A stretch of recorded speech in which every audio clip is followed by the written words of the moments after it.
प्रिय दर्शकों एवं श्रोताओं, आप सबको प्रणाम। हिंदी टेल बुक में आपका स्वागत है। मैं हूं मोहित और आज आप सुनेंगे शैलेश मटियानी जी की लिखी कहानी प्रेत मुक्ति। तो आइए हंसते मुस्कुराते शुरू करते हैं आज की कहानी। आधी नदी पार कर चुके थे कि जलांजलि छोड़ने के लिए पूर्वाभिमुख होते ही सूर्य और आंखों के मध्य धूमकेतु सा दिखाई दे गया। पूरी आंखें खोलने पर देखा कि उत्तर दिशा की ओर जो शूद्रों का शमशान देवगढ़ है, वहीं से धुआं उठ रहा है और हवा के प्रवाह की दिशा में धनुषाकार झुककर सूर्य के समानांतर धूमकेतु की तरह लटक गया है। ओम विष्णु विष्णु विष्णु विष्णु। पांडे जी के घुटने पानी के अंदर आपस में टकरा गए और अंजलि में भरा जल ढीली पड़ी हुई अंगुलियों से रीत गया। कहीं अचेतन मन से एक आशंका तेजी से उठी कि कहीं किशन राम ही तो नहीं मर गया है। और पांडे जी के घुटने फिर थरथरा गए और उन्हें लगा कि उनके और सूर्य के बीच में धूमकेतु नहीं, बल्कि उनके हालिया किशन राम की आत्मा प्रेत की तरह लटकी हुई है। गले में झूलता यज्ञोपवीत, माथे में लगा हुआ श्रीखंड तिलक और आत्मा का जातीय संस्कार बार बार अनुभव कर रहा था कि ऊपर शमशान से अछूत केशव की अस्थि मज्जा को बहाकर लाती हुई सुइयाल नदी का निषिद्ध जल उनके पांवों से टकरा रहा है। हो सकता है ऊपर से अधजला मुर्दा ही नीचे को बहा दिया जाए और वही पांवों से टकरा जाए, लिपट जाए। नदी पार करके गांव की ओर बढ़ने की जगह पांडे जी तेजी से इस पार ही लौट आए। उन्हें लगा था कि आगे की ओर पानी चीर सकने की सामर्थ्य उनके घुटनों में नहीं रह गई है। धुआं देखने से पहले भी आधी नदी पार करने में ना जाने इतने आकस्मिक रूप से क्यों किशन राम की याद आ गई थी कि उन्हें लगा था कि वे नदी के पाट को अपने पांव से ठीक वैसे ही चीर रहे हैं जैसे किशन राम हल की फाल से खेत की मिट्टी को चीरता है। अब भी बिना किसी प्रत्यक्ष कारण के ही आखिर क्यों उनकी कल्पना के आकाश में आशंका का या धूमकेतु का एक उतर आया है कि किशन राम ही मर गया होगा और उसी का सब जलाया जा रहा होगा। हो सकता है कि चिता न जल रही हो, नदी के किनारे मछली मारने वालों ने ही आग जला रखी हो। पांडे जी का मन हुआ कि किनारे का जल हाथ में लेकर उसे सूंघे कि उससे सवदाह की गंध फूट रही है या नहीं। उन्हें याद आया कि जब कभी हल जोतते जोतते बैल थामकर किशन राम उनके समीप आ जाता था सुरती मांगने को, तो उसके मैले कपड़ों से ठीक वैसी ही तीखी गंध फूटती लगती थी जैसे सुरती की गांठ तोड़ते हुए फैलती है। कहीं ऐसा ना हो कि पानी से भी वैसी ही तीखी गंध फूट आए। अपनी अजीब अजीब कल्पनाओं पर पांडे जी को हंसी आने लगी। किशन राम की बातों को लेकर जो कमजोरी उनके मन में है, जो द्वंद्व उनके अचेतन में चलता रहा है, उसके इस मृत्यु के आशंका से जुड़ जाने के कारण ही मन अपनी स्वाभाविक स्थिति खो बैठा है। ऐसा उन्हें लगा तो वह किनारे किनारे चलने लगे। देवगढ़ लगभग 1 मील दूर था वहां से। खुले मैदान की भुरभुरी मिट्टी में रेंगती हुई गर्भवती नागिन जैसी पहाड़न सुइयाल उल्टी दिशा को लौटती अनुभव हो रही थी। चंद्रमा की तरह सीधी किरणों के पानी की सतह पर हवा से कांपने की स्थिति में नदी भी अपने साथ चलती लगती है। ऐसे में हो सकता है कि संग्राम का जला शव इसी बीच बहा दिया गया हो। तो वह भी पांडे जी के साथ ही उत्तर की ओर लौटने लगे। सामने एक गहरा ताल दिखाई दिया तो लगा कि कहीं ऐसा ना हो शव यहाँ तक बह आया और मछलियां उसे नोच रही। एक बार गहराई तक उस ताल में झांककर पांडे जी और भी तेजी से चलने लगे ताकि आशंकाओं का समाधान हो जाए, तो मन की इस विभ्रांति से मुक्ति मिले। केवलानंद पांडे जी और किशन राम की उम्र में विशेष फर्क नहीं था। शायद 2-3 वर्ष बड़ा हो किशन राम, मगर पांडे जी की तुलना में किशन राम बहुत जल्दी ही बूढ़ा दिखने लग गया था। 55वां वर्ष पार करते हुए पांडे जी के गौर प्रशस्त ललाट में श्रीखंड का तिलक रेखाओं में नहीं डूबता था, मगर किशन राम की कमर झुक गई थी। केवल पांडे ने बचपन से ही किशन राम को देखा। किशन राम के पिता की 3 पत्नियां थी और बहुत बड़ा परिवार था। खाने पहनने को पूरा पड़ता नहीं था, मगर परिश्रम का बोझ दिन रात कंधों पर लगा रहता था। पांडे जी को याद नहीं पड़ता कि कभी उन्होंने किशन राम में किशोरावस्था की चंचलता या जवानी के उद्दाम आवेग को उसके चेहरे या उसकी आंखों से फूटता हुआ देखा हो। जब भी देखा, हल या हथौड़े हंसिए की मूठ थामे काम में जुटा हुआ देखा। किशोरावस्था गांव में गुजार कर मिडिल पास करके पांडे जी पहले मामा के यहाँ नैनीताल और फिर वहां से वागदत्ता पिता के पास जाकर बनारस पढ़ने चले गए। नैनीताल से हाई स्कूल, बनारस से शास्त्री करके पांडे जी फिर घर ही लौट आए थे। छोटे भाई सब पढ़ रहे थे और पिताजी अत्यंत वृद्ध हो चुके थे। यजमानी बहुत बड़ी थी, उसे संभालना आर्थिक और नैतिक दोनों ही दृष्टियों से आवश्यक था। घर लौटने पर पांडे जी को पता चला था कि संग्राम सिंह की इस बीच उसकी माँ मर गई थी और वह भी अपने मामा के यहाँ चला गया था।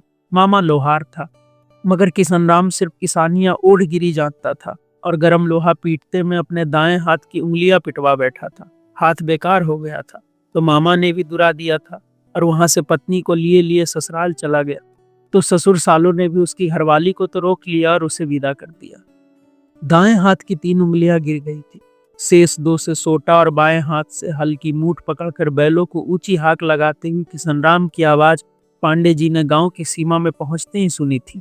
और जब रास्ते में ही किसनराम के पास रुककर उसका दुख सुख पूछ लिया था तो लगा था कि जैसे किसनराम अपनी सारी गाथा उन्हीं की प्रतीक्षा में अपने छाती में दबाए हुए था, क्योंकि जिस तरह धीरे धीरे उसकी आंखें भरती चली आई थी उससे लगता था कि बहुत गहरे दबाई हुई व्यथा ऊपर उठ रही है, जैसे बांध बांध कर ऊपर की ओर उठाया हुआ पानी धीरे धीरे आगे बढ़ता है। किसनराम को रोते हुए देखने का यह पहला अवसर था, अन्यथा उसकी खुश्क आंखों में एक दीन मुस्कुराहट ही उन्होंने सदैव देखी थी और कठोर परिश्रम के कारण पसीने से लथपथ उसकी देह देखने से ही यह अनुभूति हो पाती थी कि उसके सारे आंसू तो यूं ही शरीर को जोड़ जोड़ से नितर जाते। और पांडे जी को तब भी विचित्र सी कल्पना हो आती थी कि किसनराम अभिशप्त इंद्र है और उसकी सारी देह में आंखें ही आंखें फूट आई है।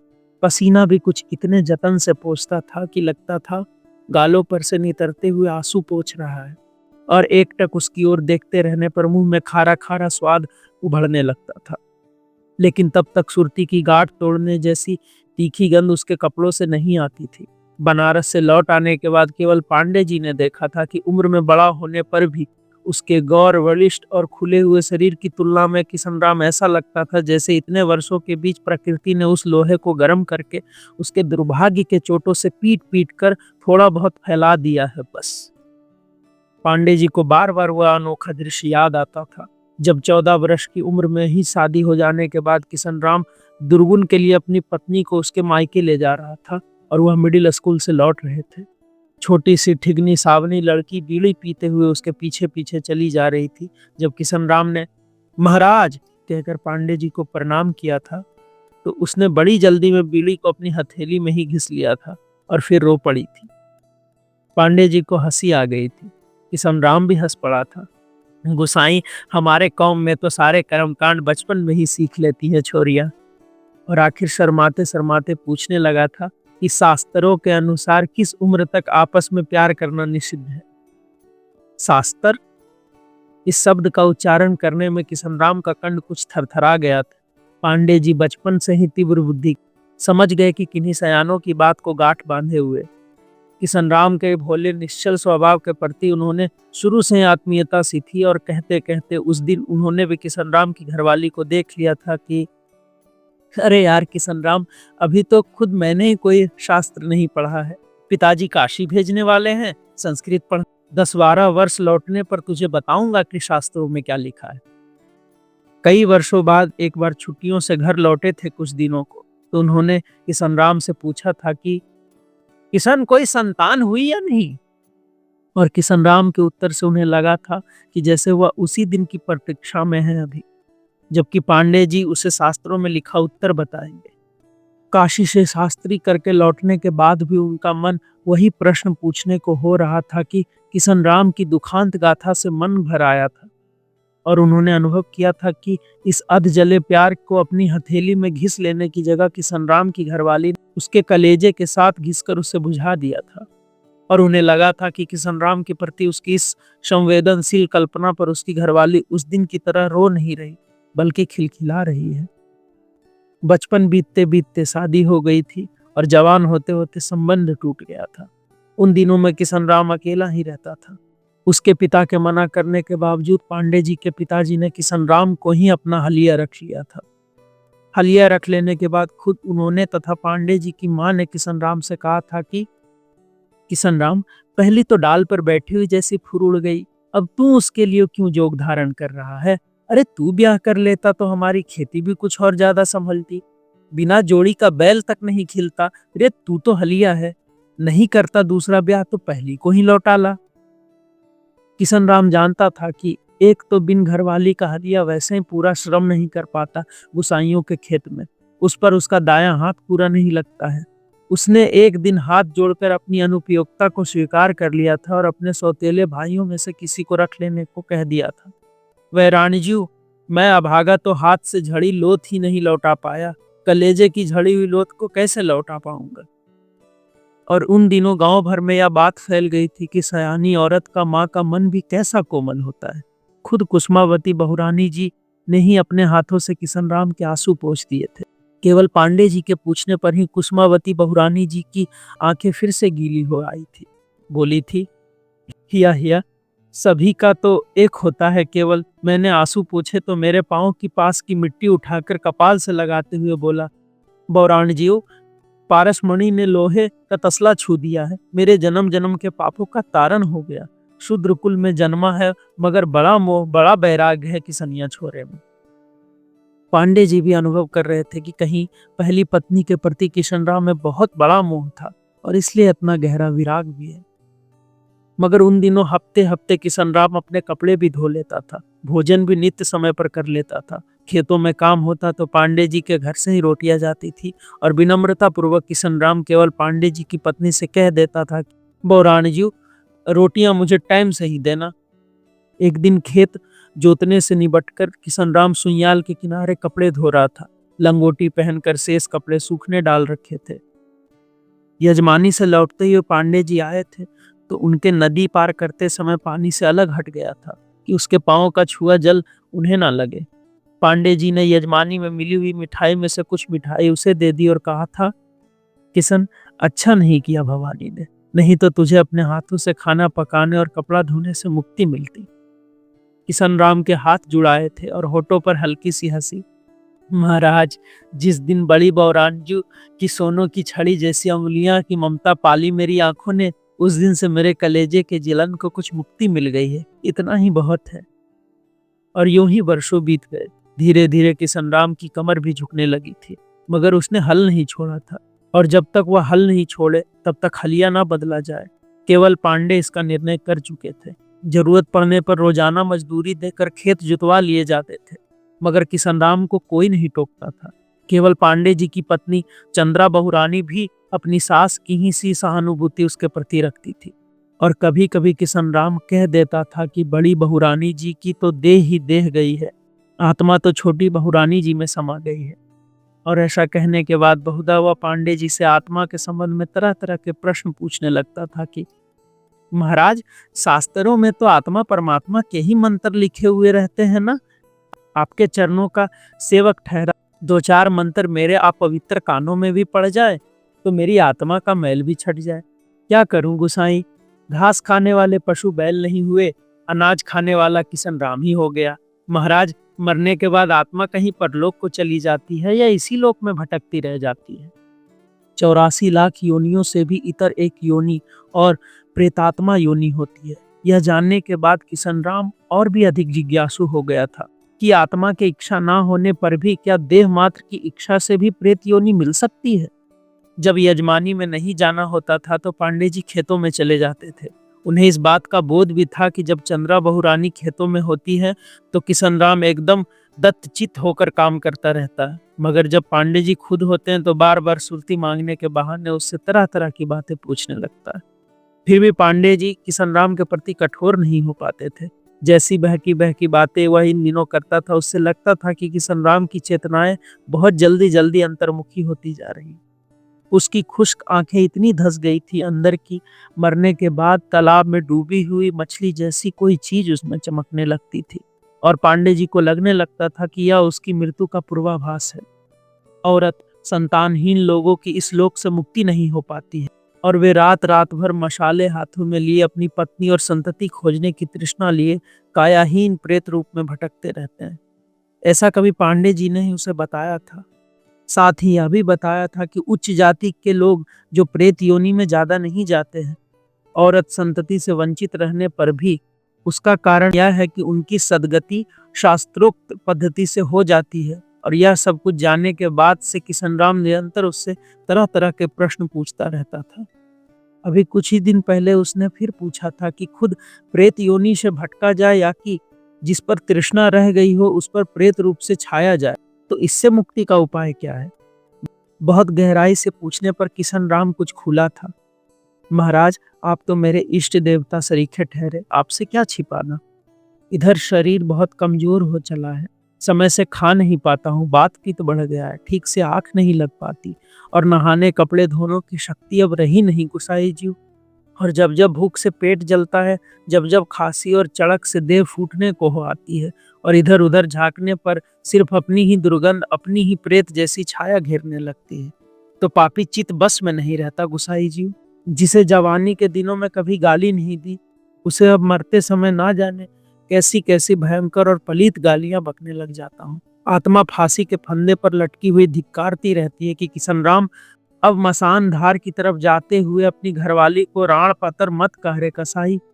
मगर ये दो ठूठ अंगुलियां चरस भरी हुई बीड़ी जैसी सुलगती हुई मेरे कपाल को दागती रहती है कि अरे पातरा, तूने जो मेरा कलेजा ही नहीं निकाल लिया होता तो आज इस वृद्धावस्था में तू नहीं कोई और तो मेरी होती। किशन राम, भवानी को तू भूला नहीं है रे। जैसी दगा हुआ कर गई तेरे साथ, किसी और के साथ करती तो वह थू थूकता दूसरी ले आता, मगर तेरा मुंह तो घटा ही नहीं उससे। गुसाई जीव, डाल पात टूटा वृक्ष तो फिर से पंगुर हो जाता है, मगर जड़ से उखड़ा हुआ वृक्ष क्या करे। जब तक हाथ पांव चलते रहे, टाइम से पेट की आग बुझाना, टाइम से मैले कपड़े धोना इसलिए करता रहा कि नहीं कर पाऊंगा तो भौनी छोरी के लिए गाली निकलेगी मुंह से। महाराज, आपने तो उसे पुरपुतली की तरह मेरे आगे पीछे उड़ता हुआ देखा ही था। उस छोटी सी छोरी को गवा देने के बाद सयानी औरत ले आता तो मुझे लगता कि मेरे आगे पीछे चील झपट्टे मार रही है। महाराज, आप ही कह रहे होंगे कि इस कुसुरमा डोम की मति वृद्धावस्था में चौपट हो गई है, मगर मैंने उस पुरपुतली का सुख कभी नहीं खोना चाहा गुसाई जी। पांडे जी को लगा था कि धंसती हुई आंखों में जो तालाब में डूबी हुई मछली जैसी चमकती है, वह खुद तबका किशन राम ही अपनी भावुकता की गहराई में डूबा हुआ है। जब वह पीढ़ी का जलता ठूठ हथेली में घिस लेने वाली भवानी के साथ लेकर शास्त्रों की व्यवस्था पूछता फिरता था। महाराज, आजकल जो तड़प रहा हूं तो इसलिए कि मलेच्छ योनि का पहले ही ठहरा, ऊपर से यह संसारी कुटिल चित्त की हाय हाय है। गरुड़ पुराण सुनने को तो पहले ही हक नहीं ठहरा, फिर सुनाए भी कौन। कभी कभी जंगल में आंखें बंद करके लेट जाता हूँ गुसाई जीव कि कोई आकाश में उड़ता गरुड़ पक्षी मुझे मुर्दा समझ के मेरे माथे पर बैठकर टिटकारी छोड़ जाए। महाराज, अपने तारण तरण की उतनी चिंता नहीं है, मगर आत्मा इसी पाप से डरती है कि कहीं प्रेत योनि में गया तो उस भौनी छोरी को न लग जाऊं। हमारी सौतेली महतारी में हमारे बाप का प्रेत आने लगा है महाराज, और उसे उसके लड़के गरम चिमटों से दाग देते हैं। कहीं उसके लड़के भी उसे ऐसे ही ना दागे महाराज। जिसे जीते जी अपना सारा हक हुकुम होते हुए भी एक कठोर वचन तक नहीं कह सका कि जाने दे रे किशन राम, पुतली जैसी उड़ती छोड़ी है, जहां उसकी मर्जी आए वहीं बैठने दे। उसे ही मरने के बाद दागते कैसे देख सकूंगा। अच्छा गुसाई जी, अगर कोई आदमी जीते जी अपनी आंखें निकाल कर किसी गरुड़ पक्षी को दान कर दे तो वह प्रेत योनि में भी अंधा ही रहता है ना, या नहीं? पांडे जी अनुभव कर रहे थे कि ज्यों ज्यों किशन राम मृत्यु की ओर बढ़ रहा है, त्यों त्यों भवानी एक बच्ची की तरह, रंग बिरंगी तितली की तरह उसके अंदर ही अंदर उड़ती हुई उसे एक ऐसे बचपने की ओर ले जा रही है जहां मन के बावलेपन को थामने की क्षमता ना देह में रह गई है ना बुद्धि में। वह डरने लगे थे कि कभी अपनी अंध भावुकता में कहीं सचमुच ना किशन राम अपनी आंखें निकाल बैठे। उसकी धसी हुई आंखों में झांकने पर उनको भी ऐसा लगता था कि किशन राम ने मछली पकड़ने के जाल को उसके ऊपर मूठ बांधकर नीचे की गहराइयों में फैला दी, और बार बार उसकी आंतरिक वेदनाएं उस जाल में फंसकर छटपटाती है और वह बार बार उसे अंदर की ओर समेटने की कोशिश करता है। और तब उसकी आंखों की झुर्रियां ऐसे आपस में सिमट आती है कि लगता है जाल की बंधी हुई मूठ एकदम कस दी गई है और डोरियों में भीगा हुआ पानी निचुड़ आया है। ऐसी आंखों को अपनी ही देह पर सहना कितना कठिन होता है, जिसे दूसरे तक न सह सके। उस नीरे अशिक्षित और अबोध किशन राम की आंखों की गहराई में जो चमक दिखाई देती थी, पानी के तल में मरी हुई मछली के चमकने की तरह, उसे देखते में पांडे जी को यक्ष युधिष्ठिर प्रसंग याद आ जाता था और उन्हें लगता था कि बिना अपनी प्रश्नाकुल आंखों के लिए तृप्ति पाए या किशन राम उसे छोड़ेगा नहीं। सो उन्होंने किशन राम से यह कहना शुरू कर दिया कि शास्त्रों में यह भी तो लिखा हुआ है कि जो व्यक्ति आत्मिक रूप से प्रायश्चित कर लेता हुआ अपनी मरणोपरांत स्थिति में भी स्वर्गवासी हो जाता है। किशन राम के प्रश्न पूछते ही अब पांडे जी कह देते थे कि किशन राम, तू तो एकदम निश्चल निर्वैर आत्मा वाला है, तू जैसे सात्विक लोग प्रेत योनि में नहीं जा सकते। मगर इससे किशन राम के प्रश्न ही घटे थे, उसकी बेचैनी, उसका दुख नहीं घटा था। पहले अपनी जिस बेचैनी को वह प्रश्नों में बांट देता था, अब वह और ज्यादा भरती जा रही थी उसकी आंखों में। और पांडे जी को लगता था कि किशन राम की यह तालाब में सिमटती हुई पानी जैसी बेचैनी यदि नहीं घटी तो उसकी आंखों की गहराइयों में डूबी हुई अपनी ही अर्थी के बांस के सहारे टिके हुए शव जैसे उसकी आहत आत्मा एकदम ऊपर से उतर आएगी, और आंखों के रास्ते जिनके प्राण निकलते हैं उसका चेहरा कितना डरावना हो जाता है। सुइयाल के किनारे चलते चलते पांडे जी को ऐसा लग रहा था जैसे कोई उनकी पीठ पर लदी उस पोटली को नीचे धरती की ओर खींच रहा है जिसमें यजमानी से मिली हुई सामग्री है। दूर के गांव में एक वृद्ध यजमान की मृत्यु हो गई थी और 13वीं कराकर पांडे जी लौट रहे थे। पोटली में ज्योतिल भी थे और एक जोड़ी बर्तन भी थे। बाकी बर्तन तो गति क्रिया के दिनों ले जा चुके थे, आज सिर्फ एक लोटा था, एक कटोरा, एक चम्मच और एक थाली। किशन राम के मरने पर हो सकता है उसके सौतेले भाई उसके थोड़े से जो बर्तन थे उन्हें समेट ले गए, और संभव है अपनी हीन नियत के कारण किशन राम के नाम पर कोई बर्तन न लगाए। पांडे जी को याद आया कि चंद्रा बहुरानी जो पानी का लोटा लाती थी, किशन राम उसे छूता नहीं था। बहुरानी लोटे से पानी छोड़ती थी और वह दाई हथेली होठों से लगाकर पीता था। सोचते सोचते पांडे जी को लगा जैसे किशन राम ही उनकी पीठ के पीछे पीछे चलता हुआ लोटे को अपने होठों की ओर झुका रहा है। पांडे जी के पांव एकदम भारी भारी हो आए। उन्हें याद आया यजमान के मरने से पहले उन्होंने किशन राम को आश्वासन दे दिया था कि उसके मरने पर वह खुद उसका तर्पण कर देंगे, और तब किशन राम आश्वस्त हो गया था कि महाराज, आपके हाथ की तिलांजलि से तो मुझ अभागा को समस्त पापों का तारण हो जाएगा, मगर कहीं ऐसा तो नहीं गुसाई जी कि आप जैसे पवित्र ब्राह्मण देवता से तर्पण कराने का मुझे कोई दंड भुगतना पड़े। पांडे जी भी जानते थे कि किशन राम का तर्पण उनके लिए शास्त्र विरुद्ध और निषिद्ध है, मगर उसे आश्वस्त करने का एकमात्र उपाय ही यही रह गया था। सो उन्होंने कह दिया था कि जाति तो सिर्फ मिट्टी की होती है, मिट्टी छूट जाने के बाद सिर्फ आत्मा रह जाती है, और आत्मा कोई अछूत नहीं होती। मगर इस समय बड़ी दुविधा हो आई कि अगर कहीं किशन राम सचमुच मर गया होगा तो क्या वह अपना वचन पूरा कर सकेंगे। मन ही मन पांडे जी प्रार्थना करते जा रहे थे कि किशन राम ना मरा हो। गांव में उन दिनों सिर्फ 2 के ही मरने की आशंका ज्यादा थी, एक किशन राम और दूसरी उसकी सौतेली माँ। पांडे जी की भावना थी कि वह मरी होती तो अच्छा था। शमशान तक पहुंचे तो वहां सिर्फ बुझती हुई चिता शेष रह गई थी। मुर्दा फूकने वाले जा चुके थे। पांडे जी अपने बाहरी आचार संस्कार में शूद्रों को जितना अछूत समझते थे, आत्मिक संस्कार में नहीं। पिता और माँ से उन्होंने उदार संवेदना और मानवीयता पाई थी, मगर अपनी परंपरागत सामाजिक व्यवस्था में जितना उन्हें बाहरी आचार व्यवहार को जीना पड़ता था, उतना अपने आंतरिक संस्कार को नहीं। सो आत्मा से घृणालु ना होते हुए भी एक वितृष्णा सी उन्हें हो आई। किशन राम के संबंध में जिज्ञासा बढ़ गई थी, मगर दूर से पूछ लेने की जो सुविधा समझी थी वह भी नहीं रही थी। जानना चाहते थे कि किशन राम था कि उसकी सौतेली माँ थी, या आकस्मिक रूप से मरा हुआ कोई और, मगर दूर से देखने पर चिता में सब भी जलता दिखाई नहीं दे रहा था। संभव है अच्छी तरह से पूर्णदाह कर दिया हो, संभव है अधजला शव बहा दिया हो। वितृष्णा और निषेध के बावजूद पांडे जी थोड़ा और आगे बढ़ गए। अजीब मनस्थिति उनकी हो गई थी। यह आशंका पीछे लौटा देना चाहती थी कि कहीं दूर खेतों में काम करता या इस ओर आता हुआ कोई यो शमशान टटोलता देखेगा उन्हें तो ना जाने क्या समझे कि एक अछूत के शब्दाह के बाद वह वहां क्या खोज रहे हैं। मगर उनकी जिज्ञासा आंखों को चारों ओर घुमा देती थी कि कहीं कोई ऐसा अवशेष ही दिख जाए, किशन राम की सौतेली माँ का घाघरा पिछौरा ही दिख जाए जिससे शंका टले। और तभी पाँव के एकदम समीप कोई कपड़ा उनके पाँव से लग गया और पांडे जी चौंक कर पीछे हट गए। देखा किशन राम की काली दोपलिया टोपी थी जिसे चंद्रा बहुरानी से रोटियां लेते में वह लोहे के तसले की तरह आगे फैला देता था। किशन राम, ओम विष्णु विष्णु। पांडे जी को लगा तसले की तरह फैली हुई उस टोपी के पास ही किशन राम भी है और याचना भरी आंखों से उन्हें घूर रहा है। महाराज, हे राम।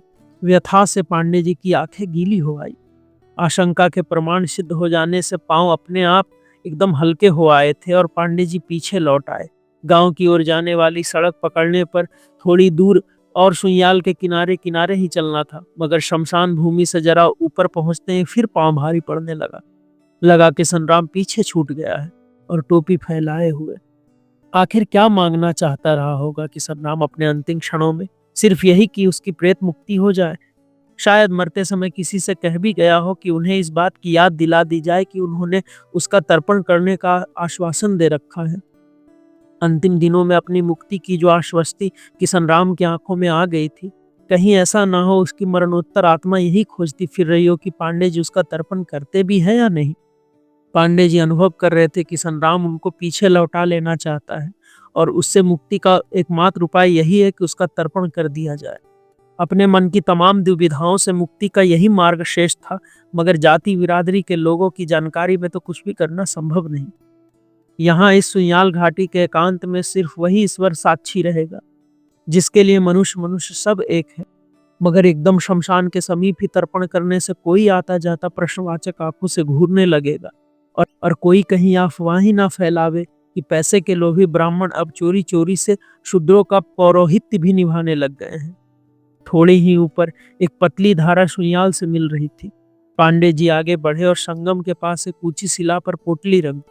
पोटली खोलने में लोटा लुढ़क पड़ा। पांडे जी का मन भर आया। जल भरकर लोटा उन्होंने नदी किनारे की मिट्टी में वेदी जैसी बनाकर रख दिया।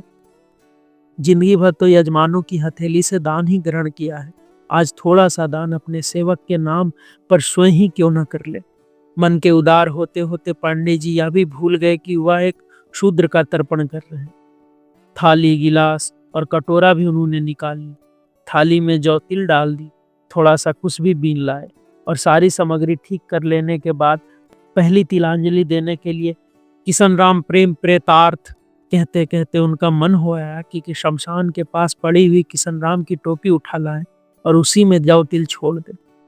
किशन राम का तर्पण करके गांव के एकदम समीप पहुंच जाने पर पांडे जी को याद आया कि कल ही उन्हें अपने पिताजी का श्राद्ध भी तो करना है और पहले एक शूद्र का तर्पण करने के बाद फिर अपने धर्म, प्राण और शास्त्र जीवी पिता का श्राद्ध।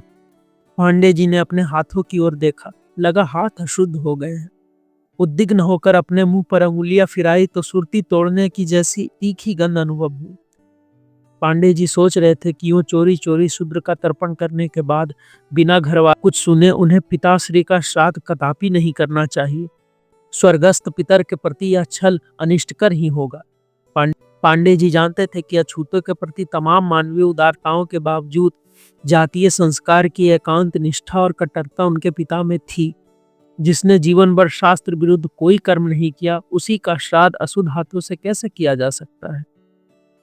गांव समीप आता जा रहा था, मगर पांडे जी एकदम थक गए थे। उन्हें भय लग रहा था कि शुद्ध मन से श्राद्ध करने के लिए उन्हें सत्य बोलना ही पड़ेगा, फिर चाहे घर वालों और बिरादरी में कैसी अप्रिय प्रतिक्रिया क्यों ना हो। उन्हें लग रहा था कि किशन राम की प्रेत मुक्ति हो गई है, लेकिन उसके पश्चाताप का प्रेत उससे चिपट गया है।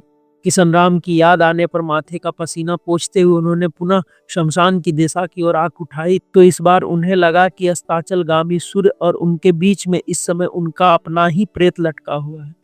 और सौतेली माँ को फूंक कर धीरे धीरे लौटता हुआ किशन राम दूसरे रास्ते से आता हुआ पांडे जी को देखकर रुक गया और महाराज कहते हुए दंडवत में झुका तो आंखों पर से हाथ हटाते ही पांडे जी को किशन राम का नंगा सिर दिखाई दिया।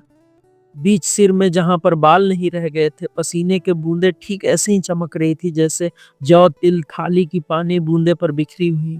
और जी आ रहे हैं कहने को हाथ ऊपर उठाते हुए पांडे जी को ऐसा लगा जैसे आसमान में लटके हुए किसी प्रेत को नीचे गिरा रहे हैं।